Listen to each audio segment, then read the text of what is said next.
Hey everyone, welcome back. In today's episode, I'm going to show you how to turn this standard eyelet into a T-bar. First things first, you're going to want to find a socket that is the correct diameter to push out the sleeve. For me, it's a 1/2 inch. That fits perfectly inside. Now, you can use a secondary socket that's big enough to go over the sleeve. For me, that's a 13/16. We're going to put it over so we can capture it. Now you can start to see why we have such a big vise setup. Now, as you can see, this is the basic setup.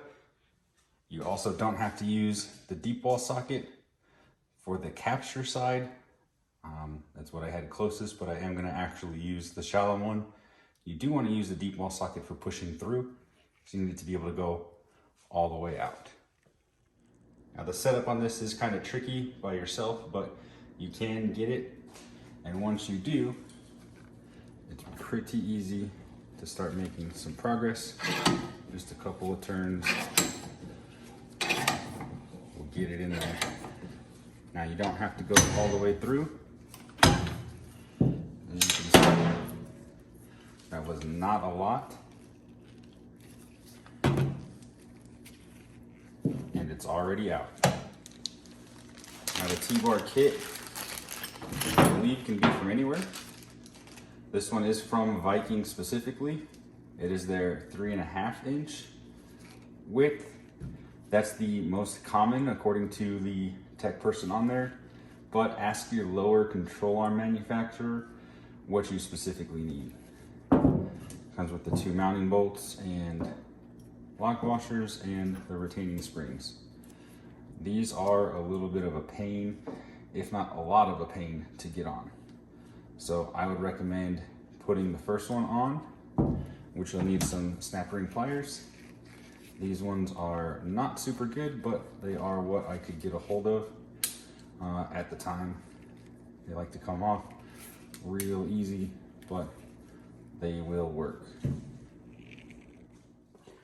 Now once you've got your first snap ring on, you're going to want to hit the bar itself with a little bit of lube.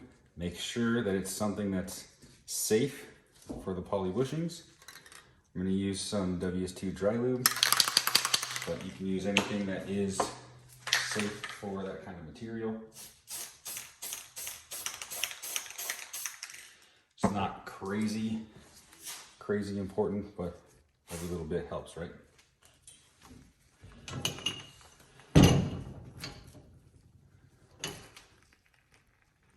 Pretty straightforward. You want to get as much of it by hand as you can. Some people will be stronger than others.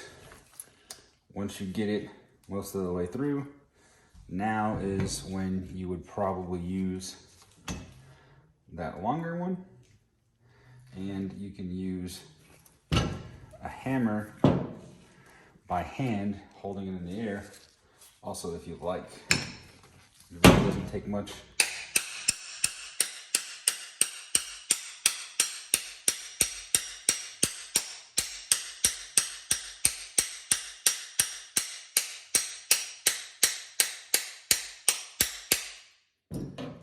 See, you can get it down if you wanted to. Now this will fit over. You could put it in there and press, which is what I'm going to do. We have the vise all set up. I'll finish pressing this in.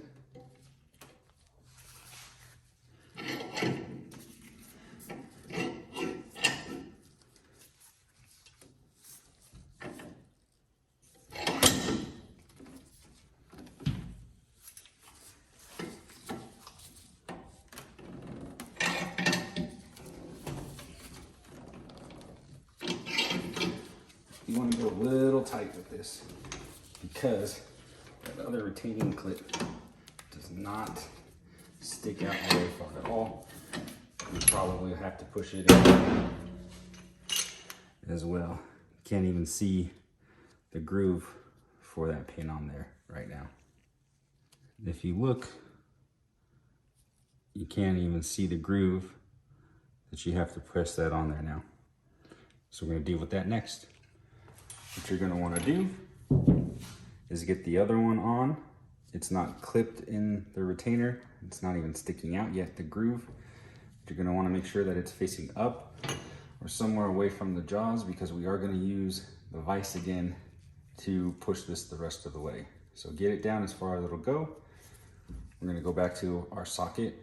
Like I said, for me, 13/16 is what fit, but it might be something slightly different for whatever shocks you have. It's pretty easy to test them out, find out. Here's the setup. It'd be a little hard to see, but there's now a gap in there after giving it some pressure.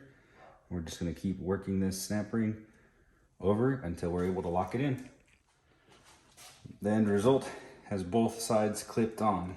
Now, to make sure that I'm clear, once you get the first side clipped on and slide it in, you do want to have the socket on the side that you're pressing on. Also, I had to step down to 3/4 inch, the next size down, just to fit a little tighter along this while pushing the clip on. And in all honesty, it gave me a bit of trouble.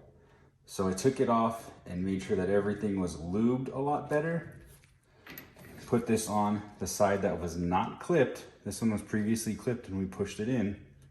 Then press it in with the vise on both sides and you will hear and feel it click and you're good to go.